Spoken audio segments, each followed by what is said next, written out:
Welcome, Bryan Szabo. Please feel free to introduce yourself to our audience, what your background is, and how you got started in fashion and denim. Well, thanks very much, Natalia, for introducing me. You got my name absolutely correct. It's Bryan Szabo. I'm a Canadian, but I live here in Europe. I've been over here since about 2013. Moved over to follow my heart, which was following a woman, and turned out great.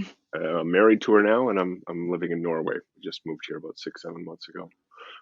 So I come to the fashion industry purely from the consumer side. I was a passionate consumer of denim, led me down some really interesting paths because I've been a very vocal, passionate consumer of denim, and started kind of writing about denim about 5, 6 years ago. So it's taken me down some really interesting pathways. So Okay. I believe that for Hmm. the industry, I know you guys, Denim Privé, Hmm. really addresses that industry side and consumers as well. But I really think that the passionate consumers like myself, that's who I want to talk to, and that's where Hmm. that's the minds I'm trying to change and educate. Hmm. Because I think the more educated the denim consumers are, the better that is for the industry overall. Hmm. Yeah, and it's fascinating to see how from the consumer side your impact can be so great, which is good to address when consumers feel that they can't do much. But Yeah, why don't we talk especially about, around yeah, those conversations around sustainability, right? Where yeah. the consumer plays a huge part. It's a cycle, right? Like the manufacturers and the brands can only do so much, right? It has to be met on the other side with sustainable behaviors on the part of the consumer. So then consumers are definitely asking the brands and manufacturers to make a more sustainable product, but the way the product is taken up and consumed, that needs to be sustainable as well, and that's where that's been kind of one of my missions. It's just kind of accidental. I refer to being like accidentally sustainable. It's just because of the Mm, whole ethos I apply to denim consumption and the way we wear it, etc. Uh, that hmm. is accidentally sustainable. So it's a great way to bring the consumer into that circle, into that conversation about Yeah. sustainability by making them do something they were going to do anyways. Um, Hmm. that is actually and accidentally sustainable. Yeah, I think that that's a fair way of putting it because it can be hard to be sustainable in every way, but if some of it Mhm, happens to be incidental of a different ethos, then it's maybe more likely to be successful at times. So mhm. why don't you tell us about your recently released book, The Rebel's Wardrobe, and maybe you could go and zero in on the discussion around denim since we are big denim heads around here. Hmm. Since Of course, yeah, you me go too. and yeah, yeah, you touch on the origins of garments, and how they're ingrained in our culture. And I think that this is a good touch point for consumers and producers.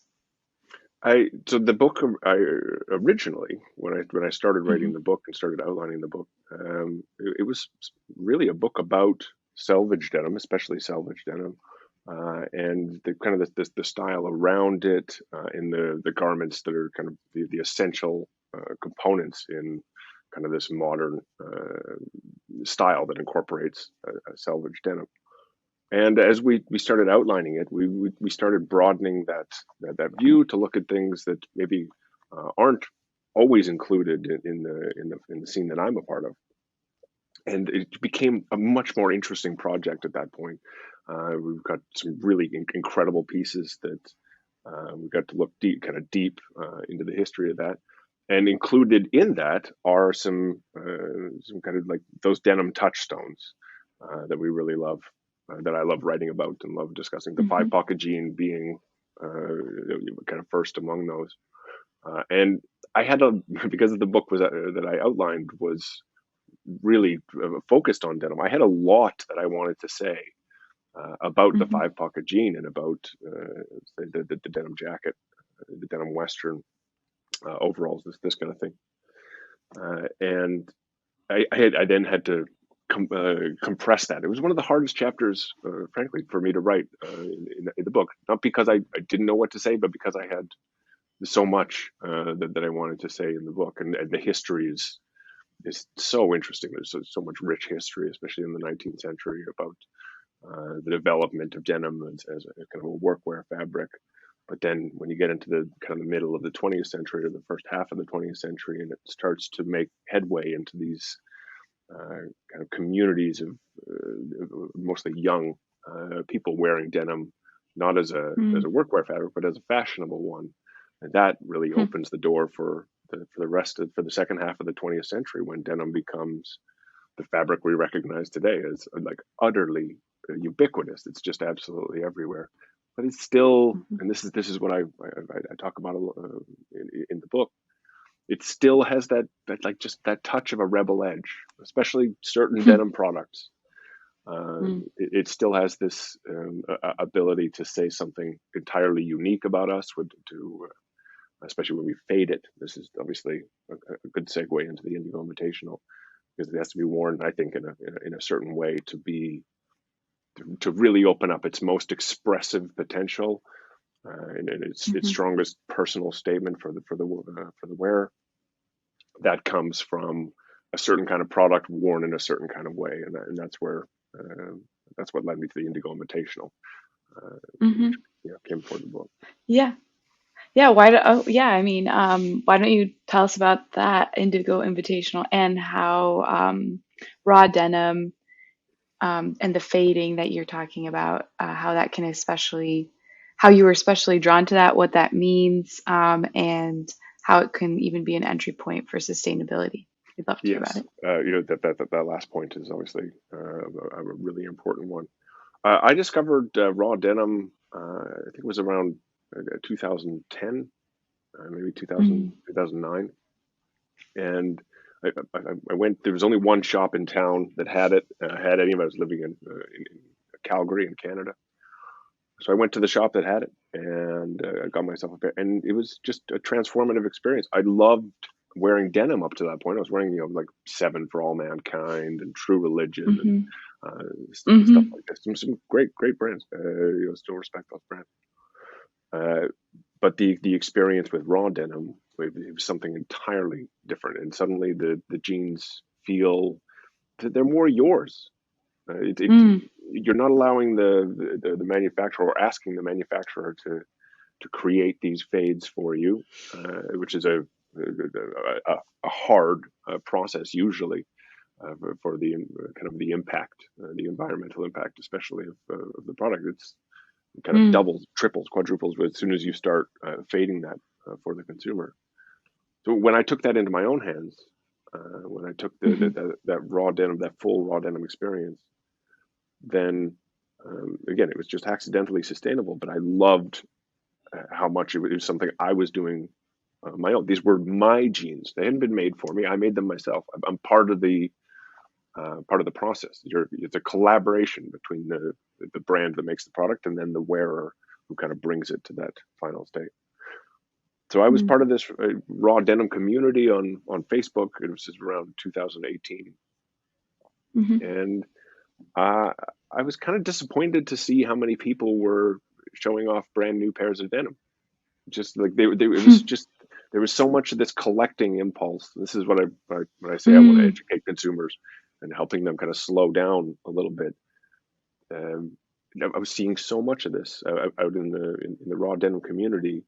That people would have a brand new pair, they would wear it maybe 30 times, 40 times, maybe 60, and then they'd have a new brand new pair to show off. And it was just this constant cycle of here's and people just stacking up, and where it just becomes a matter of kind of excess, and where the consumption is almost the whole point of it is like how many pairs do you hmm have, and how much mm, like how much of a passionate enthusiast you are then depends on how big your stack of raw denim is, and none of it's faded, none of it looks the way it's supposed to. So I started the Indigo Invitational. This was in 2019 in the spring. I kind of proposed to the group that we stop kind of gathering denim and start wearing it. And the way, the best way to do that is to give them just a bit of incentive, a little bit of a push. So we started this competition where you take a pair of raw denim and you wear it for 365 days. Uh, Ideally in a row, you can wear the same pair for the full 365 days, or just on weekends, maybe if you're a weekend warrior or something like that, and see how much damage you can do, how beautifully you can fade a single pair, and let that go for the full year. And then at the end of the year, the best fades win. We had kind of some experts helping us judge that. We didn't have any prizes at the beginning, but uh, still, people just wanted to do it for honor. Like they just wanted to Mm, be able to say, I fade jeans really well. That's all it took. But then sponsors kind of joined up. They started giving us some great prizes, and the community grew. The first year of the Indigo Invitational was, I think it was like 112 competitors. We started with around 40, and then word kind of started to spread. By the time we started, we were up to about 112, I think. Year two was over 850, so it's just a wow. huge explosion between year one and year two. And then we Wow. went into year three with the goal to do more than 1,000, and yeah, we're there. So now we're just crossing the line. We're just crossing the finish line for year three of the Okay. Indigo Invitational, and it's an incredible way to create this bond between the wearer and the pair of jeans, because they've spent a full year. The jeans have a story that's Hmm. connected to their own story, and they don't just go back in the drawer. That's a special pair. It's something they've done something in, especially if they've made it into the top 50 or even the top 100. They can still feel they've really accomplished something. So it's Wow. been, I think, yeah, really positive for the consumer community. Wow. Yeah, that's lovely because what I'm hearing is a, an indirect encouragement to wash your jeans less, to wear your jeans more, Hmm. um, sort of to like to wear a single pair more even, Yeah, and yeah, and to recognize the individuality that you can bring to it simply by wearing it. yeah, Yeah, I and love that. for it is really special to see people who've never been managed to produce great fades before. Most of them being pulled uh, out of the pair they're wearing into a new pair, and it's this Hmm. constant cycle of buying new garments and saying, "Well, this pair will be different. This will be the pair that I'll fade beautifully." And then something turns their head, and they end up with another new pair. Hmm. And I get it. Yeah. I have my head turned all the time by absolutely stunning new releases from some of my favorite denim brands. And God, do I want them? I really want them bad. But if you want to do well in the competition, you got to stay disciplined. So Hmm. the people who cross the line at the end, like after 365 days, for them to hold up that pair and say, Hmm. "These are the best fades I've ever managed." Like they're by 10 times. I've never been able to do this to a pair. That's the great feeling. Is Hmm. for me as the organizer, is to see people engaging with the product more deeply, more passionately because of that experience. So when they go to the next pair, they're more educated, and they're more likely to have a bigger spend on the next pair, um, Hmm. because they know the value of it. They know the true value of it. Then it's not just about having a collection; it's about having like something that's truly special, and that you can buy it. You got to pay more for it, right? Do you see do you see like a shift in how, as you've progressed through the Invitational, do you see a shift in how people are treating or having a relationship with denim? I see the Indigo Invitational itself creating that shift Hmm. in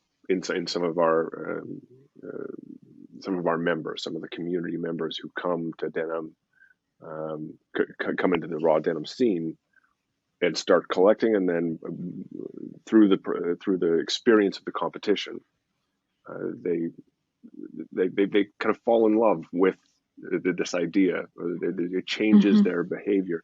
I haven't seen you've seen certain changes in like the way denim is being like denim design and Hmm. denim production. Like this, definitely this conversation about sustainability, Hmm. even on the part of your heritage brands. That's really changing.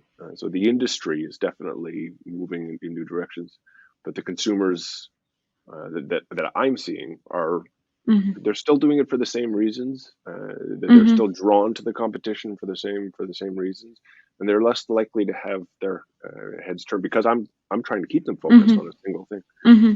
So through that process, they're less likely to be turned their heads turned by new fads or new trends Hmm.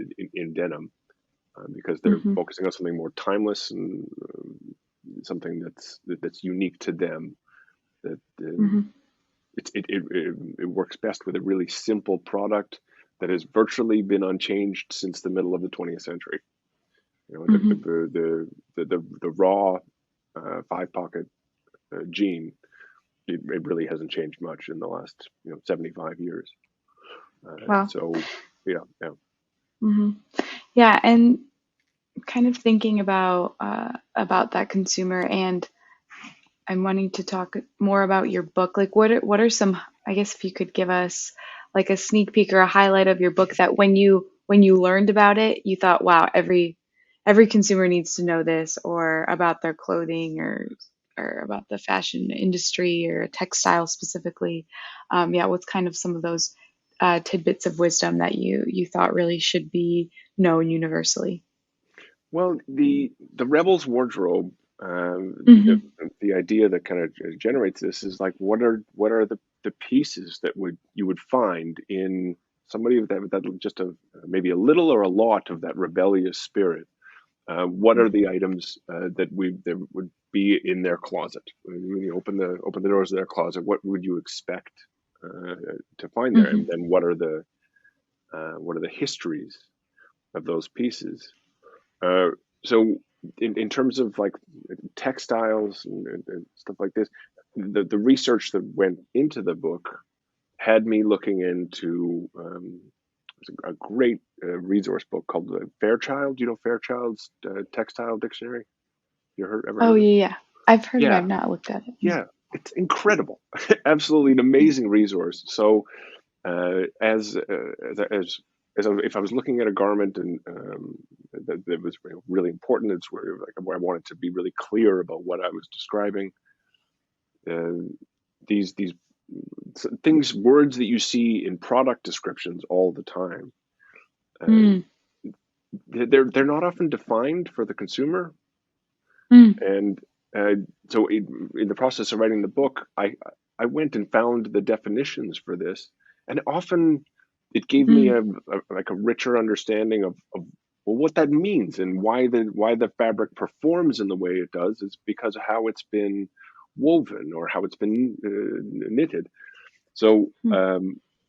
that was very interesting. It really kind of opened my eyes to how much engineering is going into these textiles, and that it's not Yes. just a yeah that they're really especially when it's done like a beautiful fabric. It's not Hmm. accidental. It's not just a matter of finding great cotton and a good dye and bringing those together on a loom.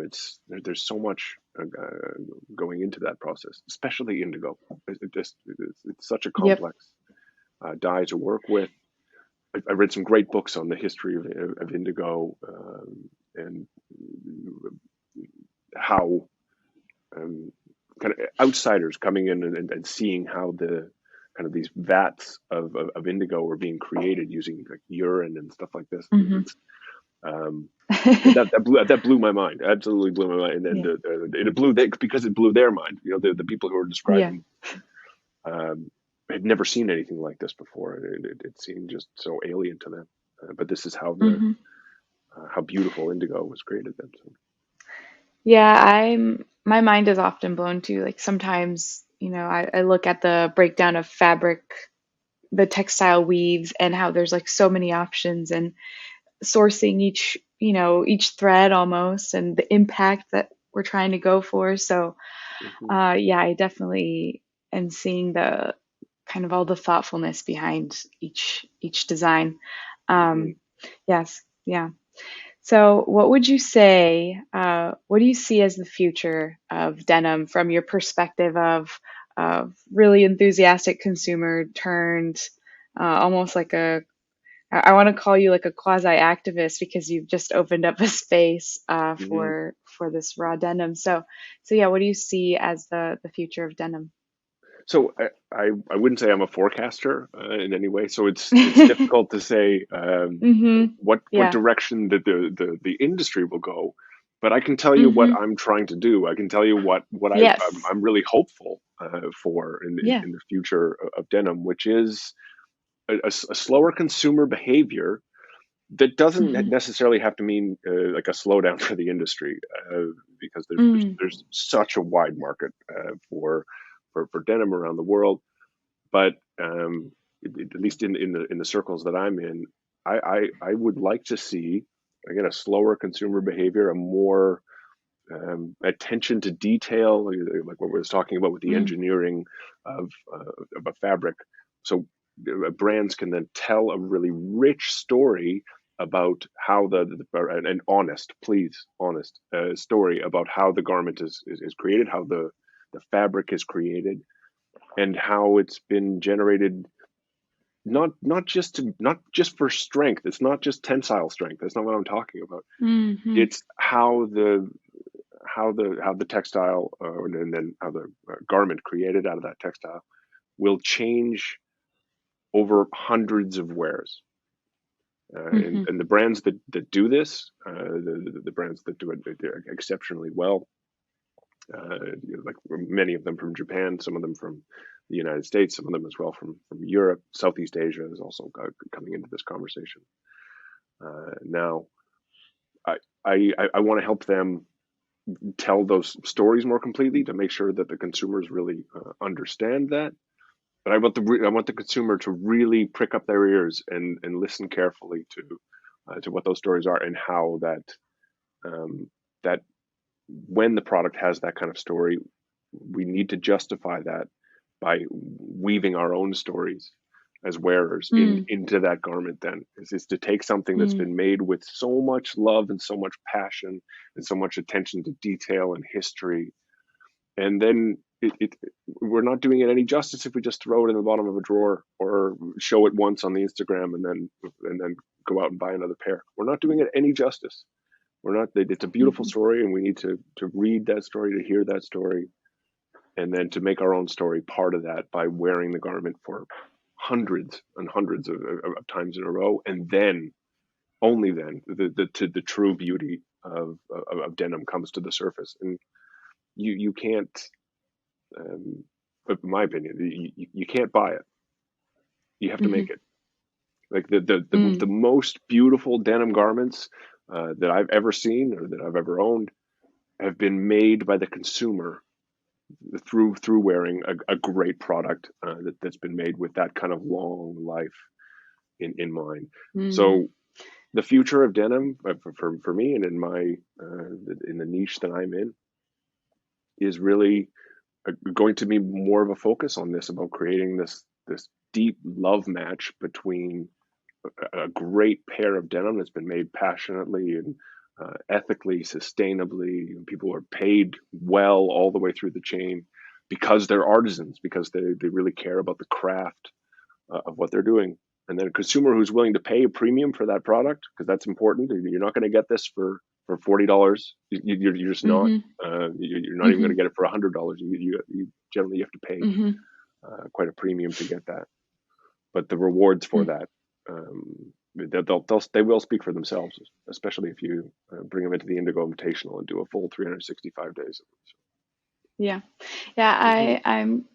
I'm grateful for that note because it's like a way to be sustainable through changing your appreciation Yeah. for your clothing, for your denim, and kind of forming a relationship, which I think we all know as consumers, like our favorite pair of jeans, it's like maybe it's the brand new one, but oftentimes it's the one that just fits you right because you've worn it so many times. And if because you somebody else put it yeah. on, it wouldn't fit so well. Yeah. And we can have the same experience with other garments. Like a denim Western shirt Hmm. is a great example I see plenty of pictures out there of people with a row of denim Westerns and flannels, and they all look shop new. You could just Hmm. put tags on them and put them back on the shop rack.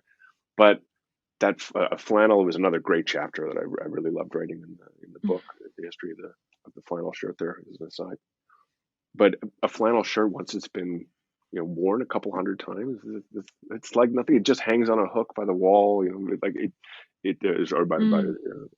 by the door, like especially if you have an access to any kind of outdoor spaces like cabins or anything like that.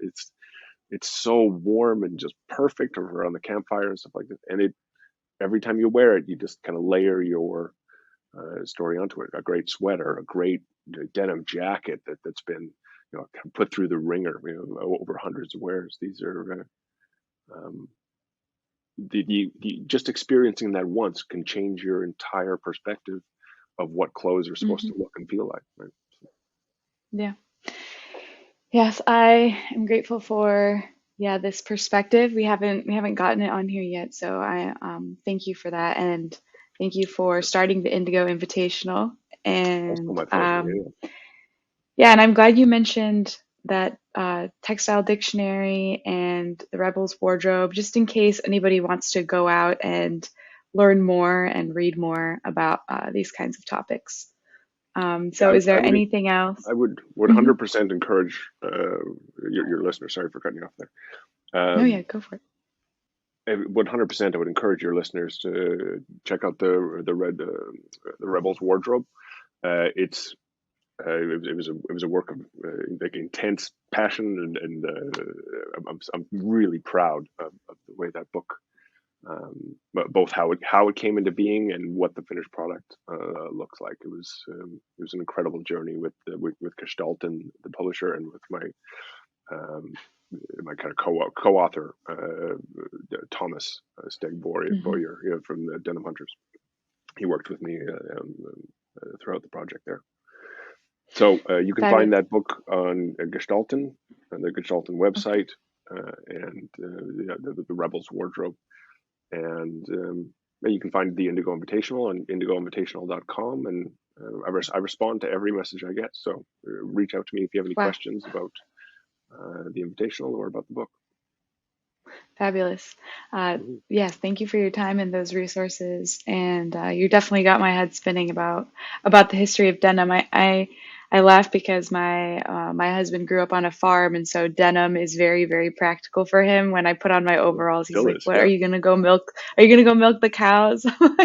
I'm like, "No, but I look cute." But Yeah, I love it, and hope yeah, hopefully we I'm can not a all. blue collar guy. Like Yeah. I love wearing denim, and I love getting it dirty in whatever way I can. I Hmm. go out into the woodshed every possibility and every opportunity I have to get my denim dirty. I take it Hmm. 100%. Yeah. But you don't have to be the kind of blue collar guy to have a blue collar style. It's like Hmm. all style is performative in some way or another. Hmm. So. Yeah, like that, you look cute in overalls. You wear them, even though if you might look like a milkmaid, but uh, that's the point. Milkmaids are cute, Hmm. like it's a great look. Hmm. So Hmm. I'm with you, 100%. Yeah. Yeah. I'll have to make it last for sure for a while. So thank Yeah, you yeah, anyway for my chatting pleasure. with us. Yeah, and that's it.